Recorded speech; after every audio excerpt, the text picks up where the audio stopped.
Good evening বন্ধুরা, আজ ৩ November সোমবার। আজকের সন্ধ্যার বরাক তথা সমগ্র আসামের গুরুত্বপূর্ণ খবরগুলি হল: মুখ্যমন্ত্রী ডক্টর হিমন্ত বিশ্ব শর্মা রাজ্যের নিযুক্তি প্রক্রিয়া নিয়ে এক বড় ঘোষণা করলেন। তিনি জানান, আগামী ২-১ দিনের মধ্যেই সরকার নিযুক্তিপত্র প্রদান প্রক্রিয়ার তারিখ ঘোষণা করবে।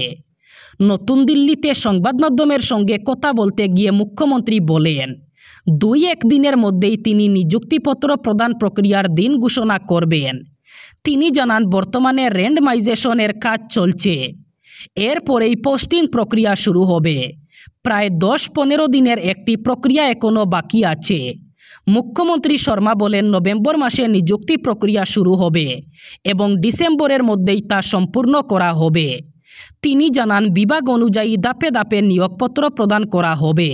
সারা রাজ্যের সঙ্গে সঙ্গতি রেখে কাছাড় জেলায়ও সোমবার থেকে ৩ দিনের অবস্থান ধর্মঘট এবং কর্মবিরতি শুরু করলেন এনএইচএমের সব স্তরের কর্মচারীরা।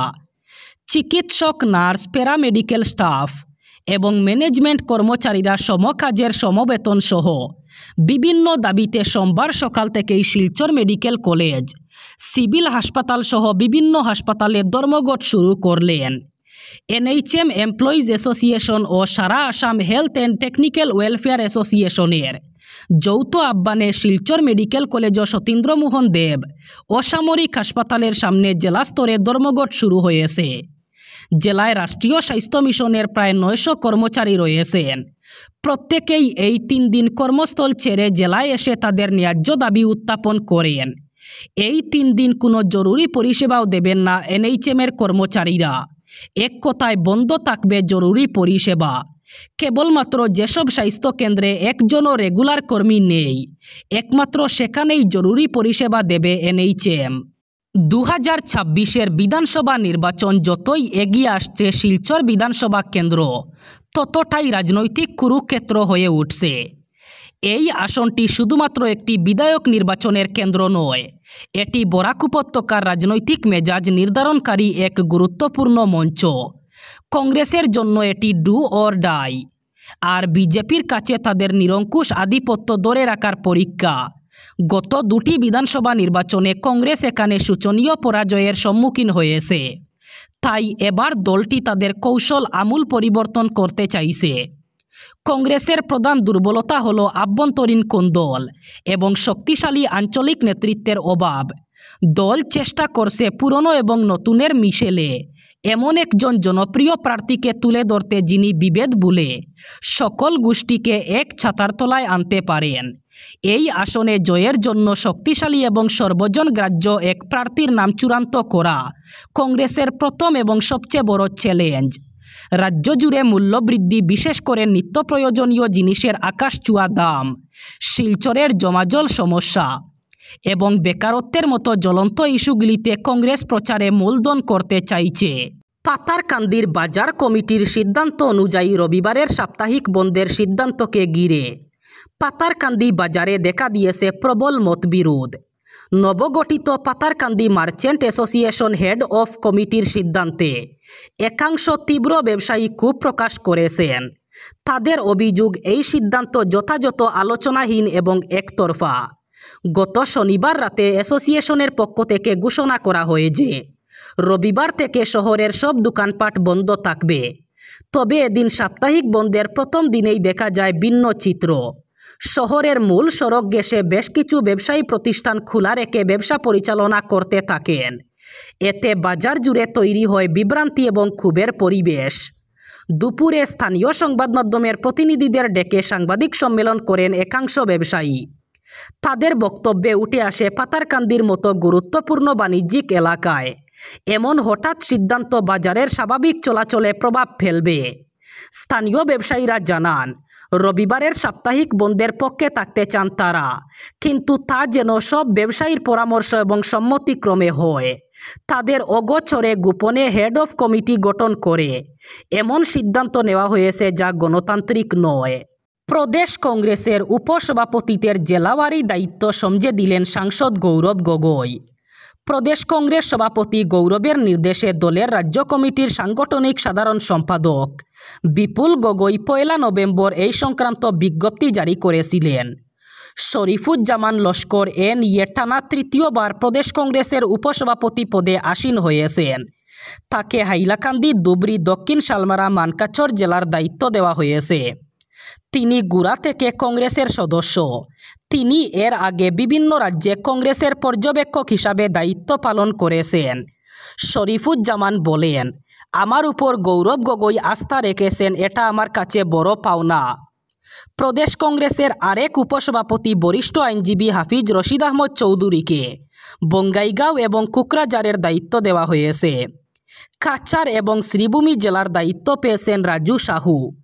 ধেমাজি, ডিব্রুগড় ও তিনসুকিয়ার দায়িত্বে গণ বরগুহাই। লখিমপুর ও মাজুলির দায়িত্বে দিলীপ মোরান। যোরহাট, শিবসাগর, চরাইদেও জেলার দায়িত্বে রাজীব লোচন পেগু। গোলাঘাট এবং পূর্ব কার্বি আংলংয়ের দায়িত্বে মিনা তেলি। বিশ্বনাথ, দরং এবং উদালগুড়ি জেলার দায়িত্বে প্রাক্তন সাংসদ রামপ্রসাদ শর্মা। মাধব রাজবংশীর দায়িত্বে শোনিতপুর এবং গোয়ালপাড়া। প্রাণেশ্বর বসুমাতারির দায়িত্বে বাক্সা, তামুলপুর এবং চিরান। প্রণয় রাবার দায়িত্বে কামরূপ মেট্রো, পশ্চিম কার্বি আংলং এবং ডিমা হাসাও। মেহেদি আলম বরার দায়িত্বে মরিগাঁও, নোয়াগাঁও এবং হুজাই। জয়ন্ত কলিতার দায়িত্বে নলবাড়ি, বরপেটা এবং বজালি। নবজ্যোতি তালুকদারের দেওয়া হয়েছে কামরূপ গ্রামীণ জেলার দায়িত্ব। রবিবার বদরপুর থানার অন্তর্গত হাসানপুর গ্রামে জমি বিবাদকে কেন্দ্র করে দুই পক্ষের মারপিটের ঘটনা। এতে বহু মহিলা এবং যুবক আহত হয়েছেন এবং একাধিক গড়ে ভাঙচুরের অভিযোগ উঠেছে। খবর পেয়ে পুলিশ ঘটনাস্থলে পৌঁছে পরিস্থিতি নিয়ন্ত্রণে আনে। বর্তমানে এলাকা জুড়ে তীব্র উত্তেজনা বিরাজ করছে। হাসনা খাতুন নামের মহিলা জানান, ওই জমি তাদের পূর্বপুরুষদের সম্পত্তি। 60 বছর ধরে চাষাবাদ চলছে ওই জমি তাদের পূর্বপুরুষদের। তারা প্রায় 60 বছর ধরে এই জমিতে ধান চাষ করছেন। এই বছর চাষ না হওয়ায় তিনি একটি ছোট বাঁশবেতের ঘর তৈরি করে রেখেছিলেন যাতে কৃষিকাজের সরঞ্জাম রাখা যায়। তিনি অভিযোগ করে বলেন, এদিন সকালে হঠাৎ জুমবস্তি এলাকার আব্দুল কাইয়ুম এবং তার 3 পুত্রসহ কয়েকজন এসে তার ঘরে ভাঙচুর চালায়। ঘরের ভিতরে তার 2 মেয়ে ছিল। তারা মেয়েদের উপরও হামলা চালায়। তিনি তখন শ্রীগৌরী হাসপাতালে চিকিৎসাধীন ছিলেন। খবর পেয়ে ছুটে এসে দেখেন ঘর ধ্বংস হয়ে গেছে, মেয়েরা আহত এবং চারপাশে হট্টগোল চলছে। এক মর্মান্তিক ও হৃদয় বিদারক ঘটনা। রেললাইন পেরোতে গিয়ে ট্রেনের ধাক্কায় ছিন্ন ভিন্ন হয়ে গেল 3টি শিশুর দেহ। এমনই মর্মান্তিক ঘটনা ঘটেছে মুর্শিদাবাদের জঙ্গিপুরের মহকুমার অন্তর্গত নিয়মতিতার নতুন শিবনগর এলাকায়। রবিবার স্বজনহারাদের কান্নায় বাড়ি হয়ে ওঠে গোটা এলাকা। মৃতদের নাম জিশান শেখ, রিহাত শেখ এবং আরিয়ান শেখ। ঘটনায় শোকের ছায়া নেমে এসেছে গোটা এলাকায়। পুলিশ এবং রেল কর্তৃপক্ষ এই ঘটনার তদন্ত শুরু করেছে। স্থানীয় সূত্রে জানা যায়, এদিন দুপুরে খেলার নাম করে সকলে বাড়ি থেকে বের হয়েছিল। গ্রামের পাশেই রয়েছে রেলের আন্ডারপাস। আন্ডারপাসে জল জমে থাকার কারণে সেখান দিয়ে যাতায়াত বন্ধ। রেল লাইনের উপর দিয়েই প্রাণ হাতে নিয়ে যাতায়াত করতে হয় সকলকে, আর এরই বলি হতে হলো 3 খুদেকে। স্থানীয়দের দাবি, রেল লাইনের উপর দিয়ে যাওয়ার সময় দ্রুতগামী ট্রেনের ধাক্কায় ছিন্ন ভিন্ন হয়ে যায় অসহায় কিশোরের। মুহূর্তের মধ্যে ঘটে যায় মর্মান্তিক ঘটনা। ঘটনার জেরে বিক্ষোভে ফেটে পড়েন স্থানীয় বাসিন্দারা। পরিস্থিতি সামাল দিতে বিশাল পুলিশ বাহিনী ঘটনাস্থলে ছুটে আসে। এবার শেষ খবর। কাছাড় জেলার কাটিগড়ায় 3 দিন আগে ঘটে যাওয়া ভয়ঙ্কর ঘটনার জেরে শেষ পর্যন্ত মৃত্যু হল বিমল দাস নামের এক ব্যক্তির। ঘটনার পর থেকে শিলচর মেডিকেল কলেজে চিকিৎসাধীন অবস্থায় থাকা বিমল বরা প্রাণ হারান রবিবার। জানা যায়, কয়েকদিন আগে বিমল দাস ও তার স্ত্রীর মধ্যে পারিবারিক বিবাদ হয়।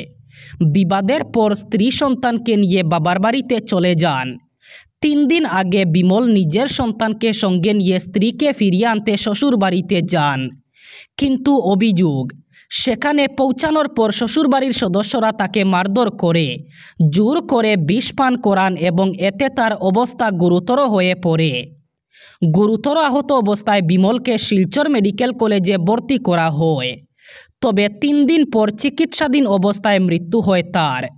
এদিকে বিমলের মৃত্যুর পর পরিবারের পক্ষ থেকে অভিযোগ করা হয়েছে এটি একটি পরিকল্পিত খুন। তার পরিবার কাটিগড়া থানায় বিমলের স্ত্রী সহ শ্বশুরবাড়ির কয়েকজন সদস্যের বিরুদ্ধে মামলা দায়ের করেছে এবং ঘটনার সঠিক তদন্তের দাবি জানিয়েছে। এই ছিল আজকের সন্ধ্যার গুরুত্বপূর্ণ খবরগুলি। ভিডিওটি অবশ্যই লাইক করবেন এবং চ্যানেলটি সাবস্ক্রাইব করবেন।